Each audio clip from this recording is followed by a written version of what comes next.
You've tuned into the Bellingham Podcast for the week of May 31st, 2020. This is a fast-forward episode, 156. From that social distancing city by the Sailor Sea, I am AJ Barce.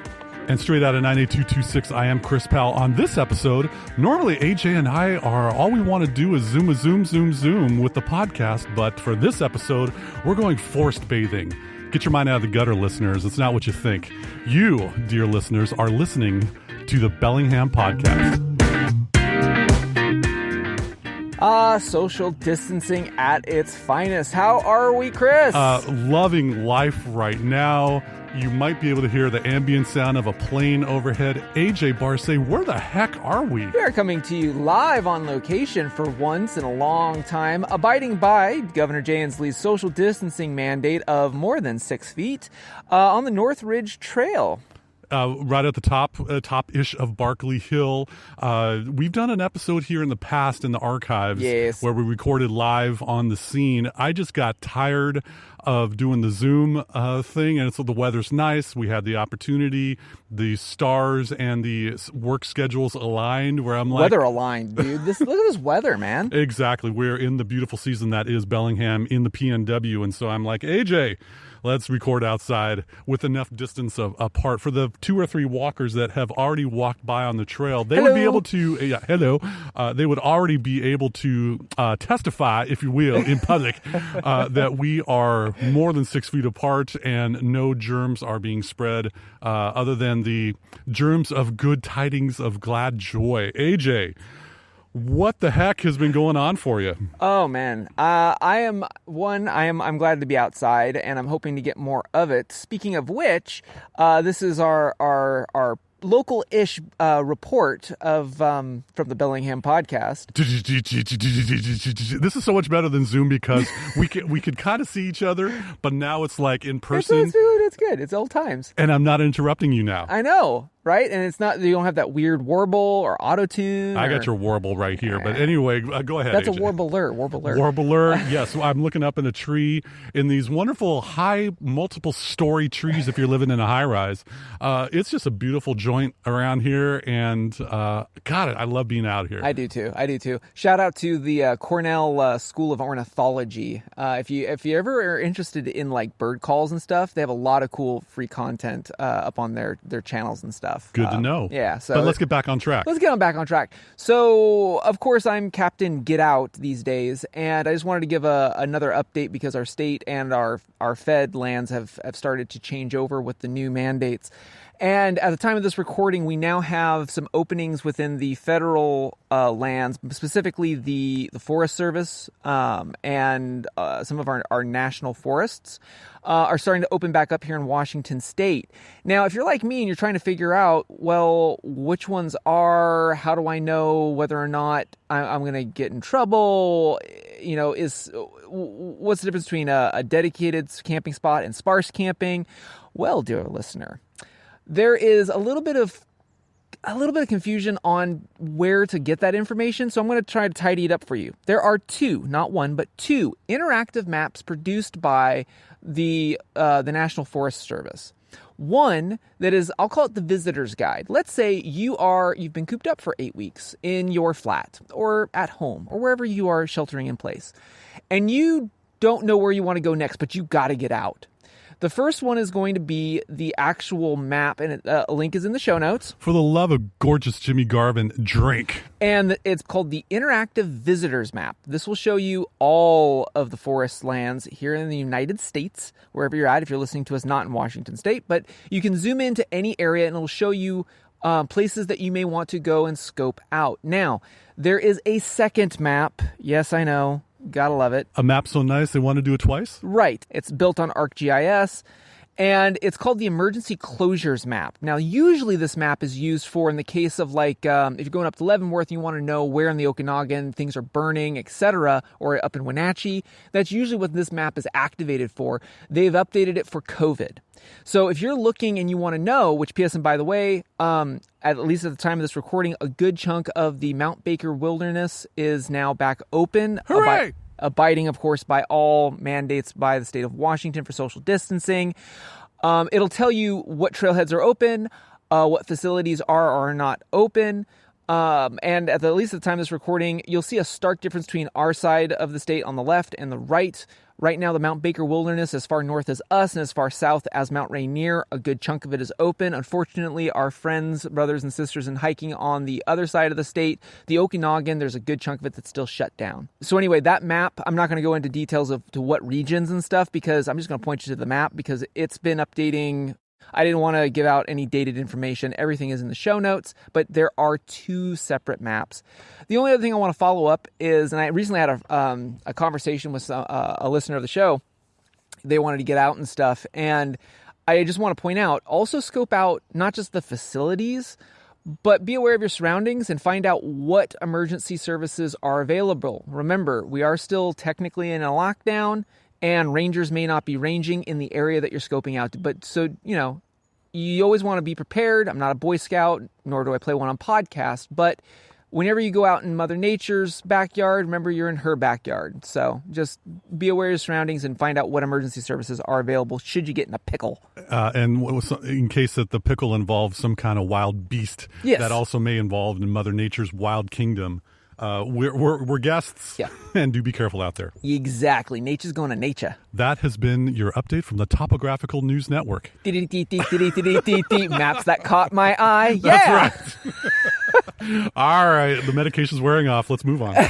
Well, Chris, this is a perfect time to bust out our bingo cards. That's right. This is we've been, for the past couple of episodes, we've been talking about where to get some grub. Yep. And on the bingo card of all the beautiful restaurants and eateries and drankeries that are available for to-go orders, my bingo card had a B for boy, this is good last episode. This one is going to be N for noodle soup. In case you want to get your pho on, and yes, dear listener, we are keeping this clean. Don't flag us for the explicit tag. I ain't going to be saying anything naughty.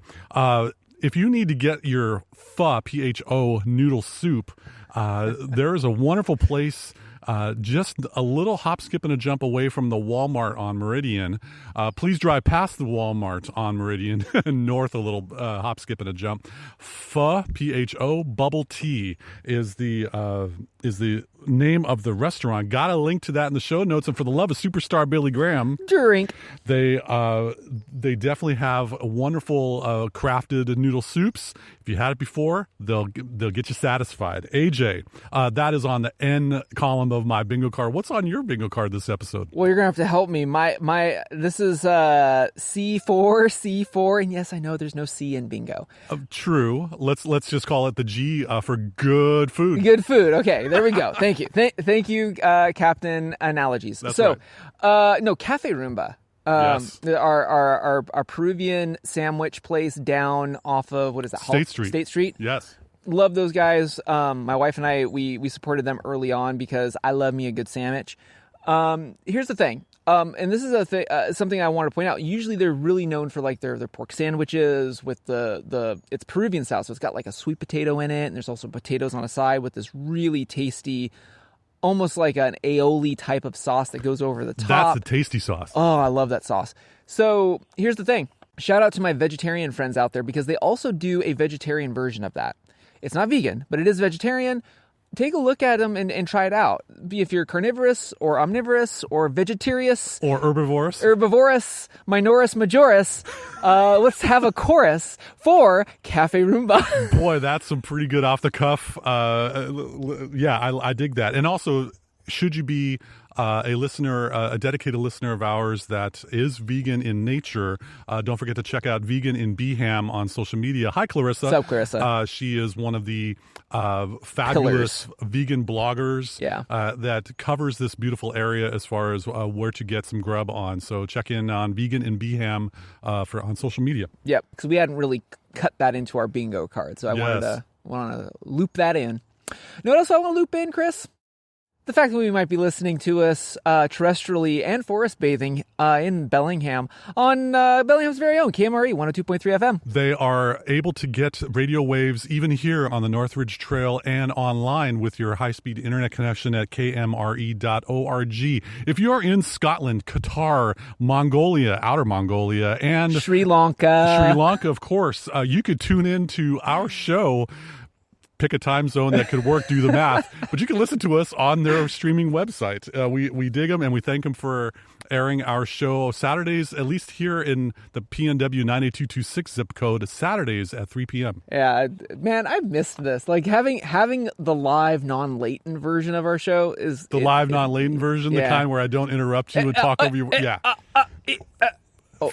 If we did this video, you'd be able to see that I'm able to look at AJ's salty mug right now and realize when he's talking. Yeah. As opposed to interrupting. It's a beautiful thing.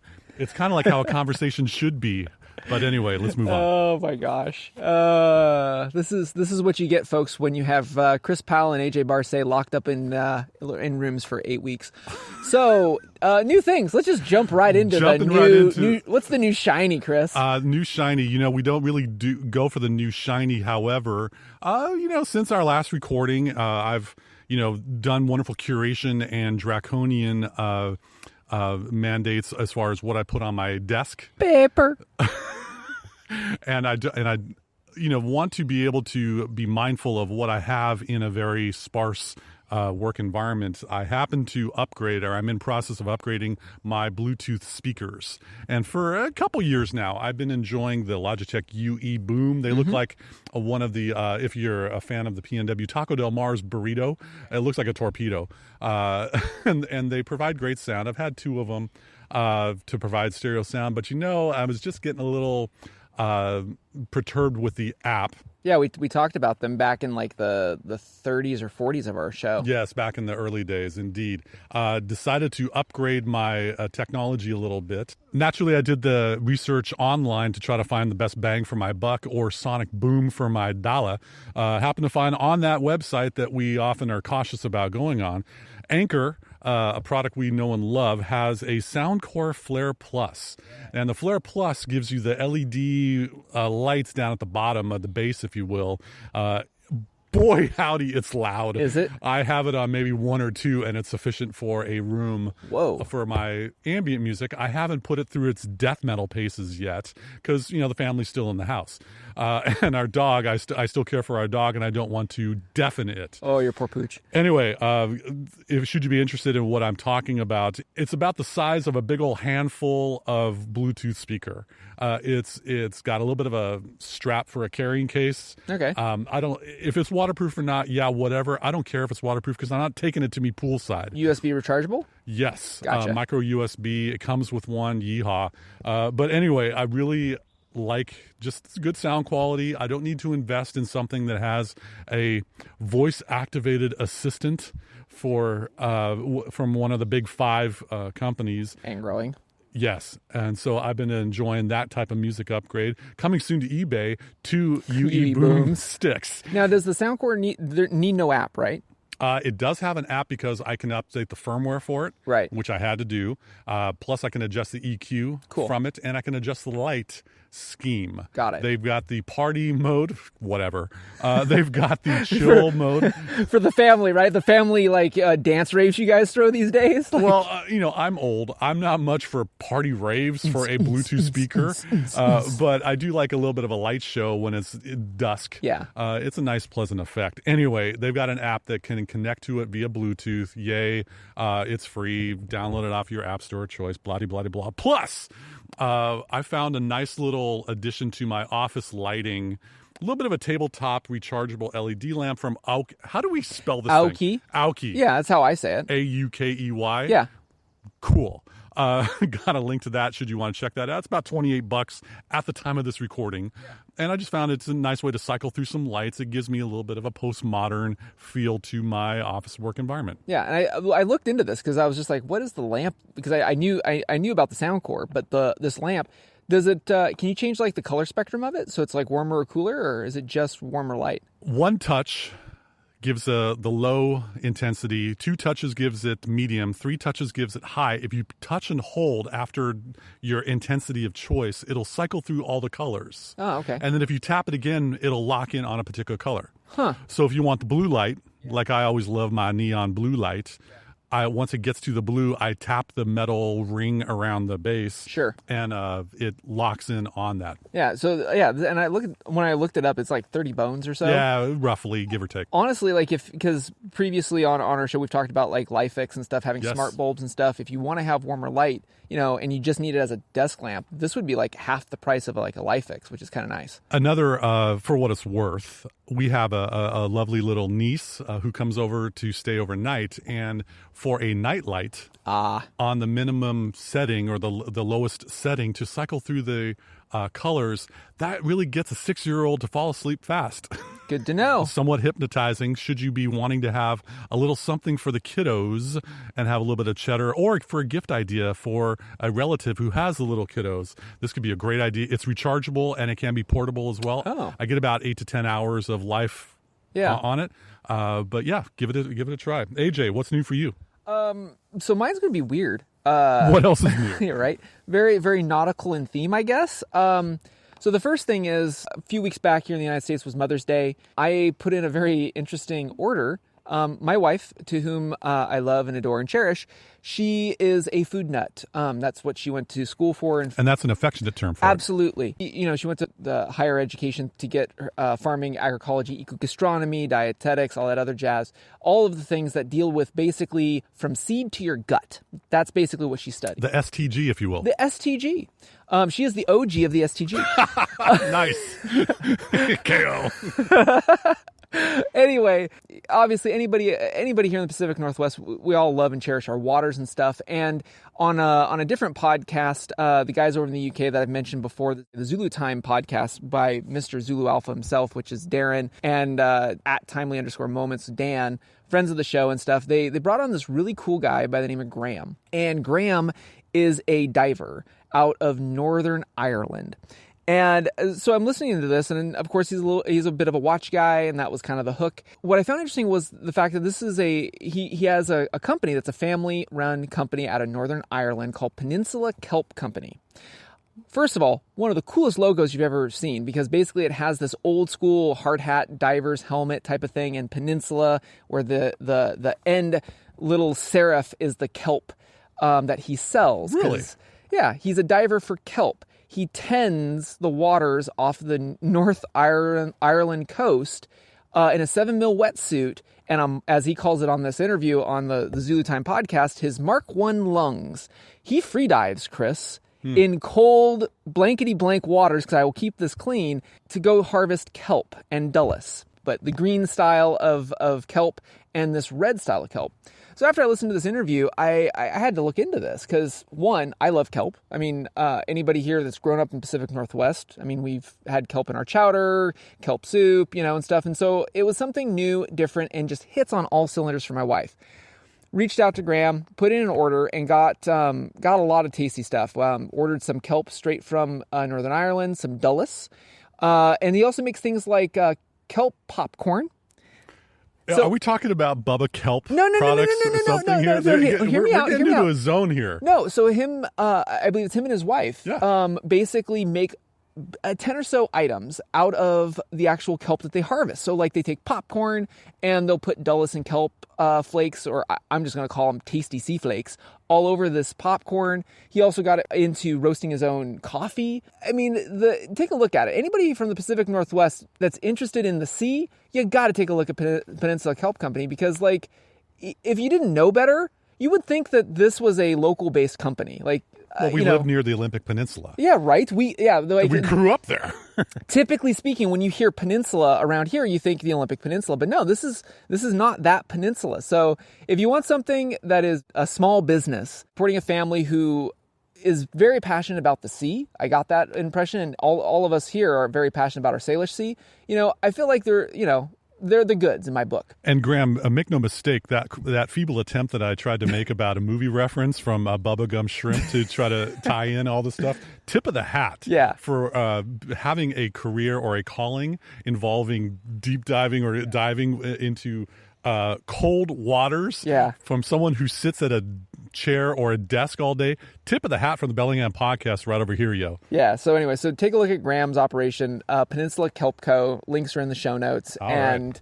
You know, like I said, it was, first of all, it's tasty, and it's just a really, really cool story. Speaking of the Watch Fam, from what you had made mention of our fraternal friends in the Watch Fam, what the heck is on that wrist, AJ, that I'm looking at right now? So in reciprocity from that gift, my wife, let me rewind a little bit. So,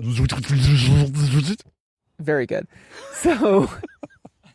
Of course, my wife has to one-up that present. I mean, having hand-dove, freshly flown-in kelp from Northern Ireland. Okay, my wife had to be like, well, I can't just skimp on Father's Day now, can I? Nothing says love in a marriage like competition. Right? It's healthy. It's very healthy, like kelp. So, okay, so there's this company called Baltic. They're a French-based watch company. I've followed them ever since they basically came on the scene about 3 years ago. They make a watch called the Aquascaf. It's a dive watch, very retro in feeling, and basically it's one of the watches I've been eyeing. Well, they teased about, about a month ago, a watch that's coming out made out what it looked like bronze. Now, you have to understand something about me, Chris. 2016, Basel. There was 2 watches that hit the scene. I believe I mentioned them back in our Basel episode days. 2, 3... Back in the double-digit days. Yeah, right? Yes. And there was 2 watches that really hit the scene that, man, really caught my eye. One was Oris. They made a Carl Bashir. I believe we talked about that one. Mr. and Mrs. Bashir's son. Yes, which was the fine gentleman of the film Men of Honor. Mm-hmm. Really cool story of Carl Bashir. Anyway, Oris made a watch made out of bronze to give homage and honor to Carl Bashir's legacy in the United States Navy. There was another watch that hit the scene around the same time by Tudor, which is owned by Rolex, which was the Black Bay Bronze. Both of these watches, I love the concept of it being made out of bronze. Hardcore nerded out.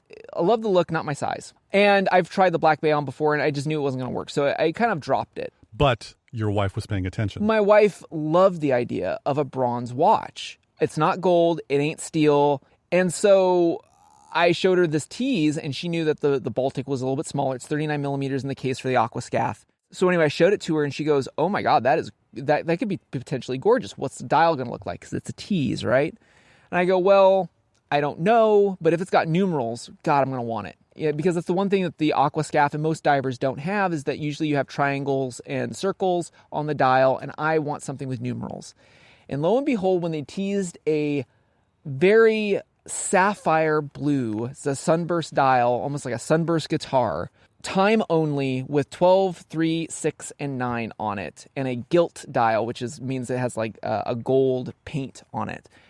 Oh boy, Chris, I was just like, this is what I have been looking for. Swing. So my wife, early that morning, because they launch it out of Paris, so Paris time, within the hour, she put in an order and said, Happy Father's Day. So this initial run is limited to 300. It will not be a limited edition watch. It will be coming back. But the first 300 were numbered. Sold out in 3 days, Chris. Of course it did. So I have, because she did it so early, I have a low double-digit number on my case back. Which is really cool, and I'm really smitten with it. Honestly, like the specs on it isn't anything too hardcore watch nerdy. It is what it is. It's an enthusiast's watch. It's fun. I would say I've been waiting now to be able to say this. AJ, I'm finding you to be a smitten watch fam kitten. I am a smitten watch fam kitten. I'm looking at that, and I'm thinking with the black NATO strap. No, actually, this is a Black Zulu Alpha strap. Black Zulu Alpha strap. Of course, how silly of me not to pick that off.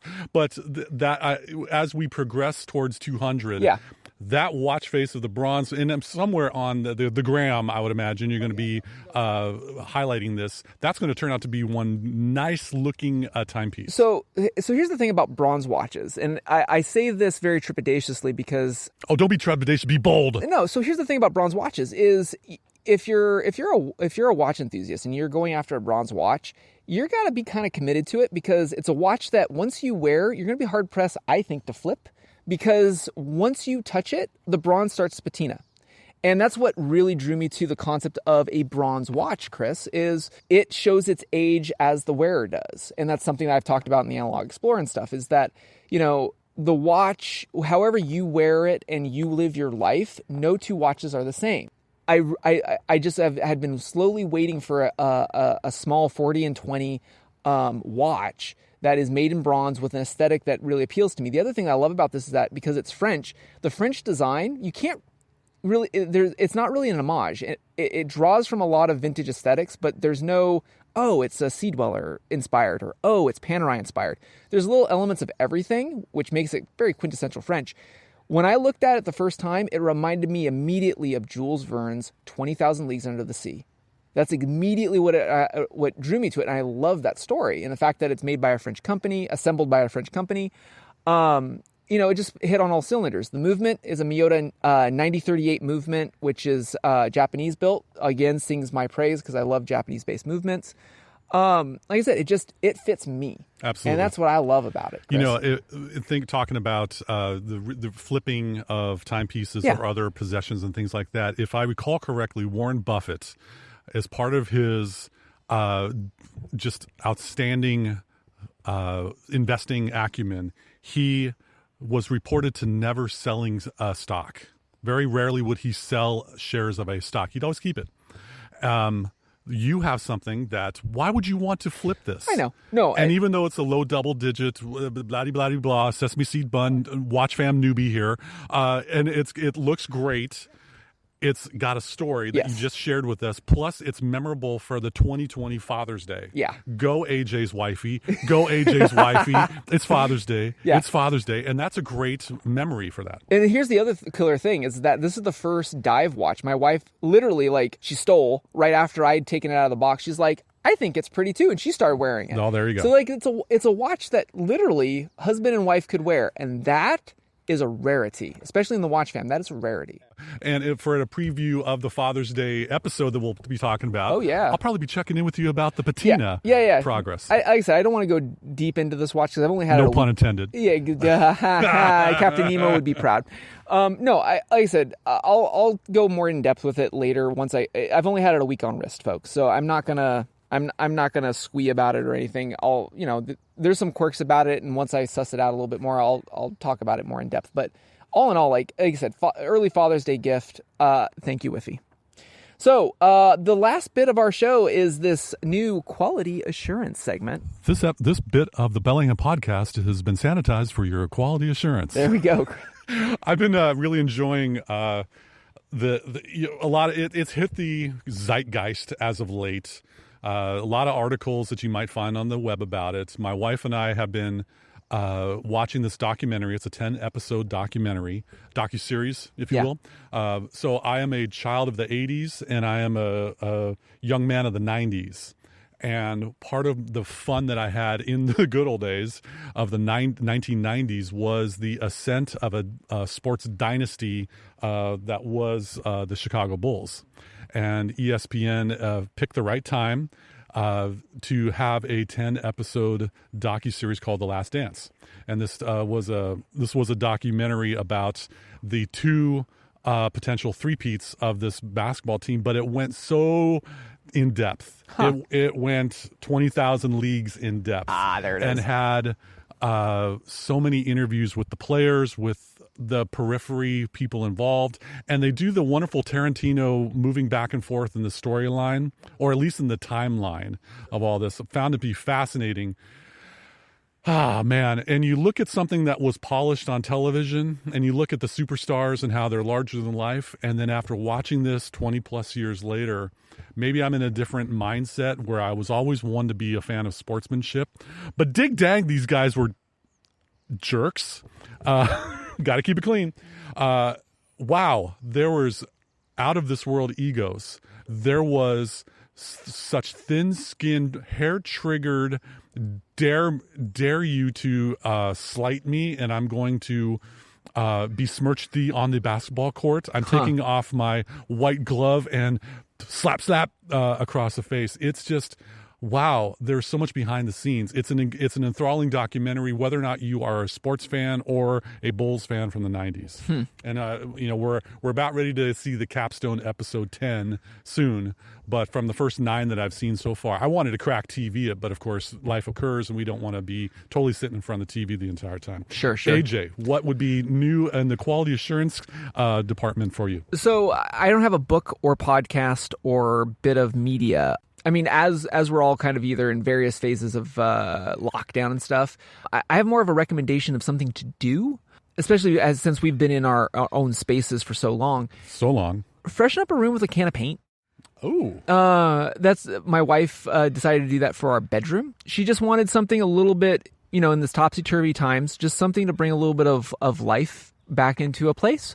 And so she's been going through the process of slinging paint. Matter of fact, at the time of this recording, she's slinging paint right now on our closet. How wonderful is that? Yeah. So, just like I said, not a piece of media, but rather, instead of spending, $20 on a download of a piece of content, spend $20 on a can of paint and freshen up a wall, give yourself an accent wall or something. Just bring a little bit of color into your life a little bit. And should you want to go to certain big box home improvement stores, pack a lunch for the waiting time for that. But I think that's a great investment, somewhat low cost investment that can brighten up your life that you are currently spending almost 24 hours in some cases. Exactly. And that's the reason why I want to throw it out there is that, regardless of what phase we're in Washington State, we're still got lots to go. So, if you can, put a little bit of, we talked about our home offices, maybe put a little bit of investment in the home, and that's an easy one.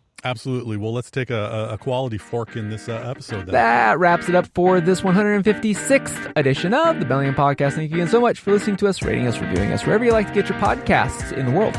Remember, if you're in the Bellingham area, or not, because they're streaming on KMRE.org, you might be listening to us on KMRE 102.3 FM. And like AJ said, they're streaming worldwide at KMRE.org. He ad-libbed the bit, but that's okay. We still dig them. Go listen to them on that website. Yeah. So on that note, stay safe, everyone. I'm AJ Barsay. And I'm Chris Powell. Thanks once again for joining us on the Bellingham Podcast. Chickadee-dee-dee-dee-dee. There's so much life surrounding us in this forest. We need to do this again, especially now that the weather's nice. Chickadee-dee-dee-dee-dee. Nope, still not going to sing back to me. Oh well.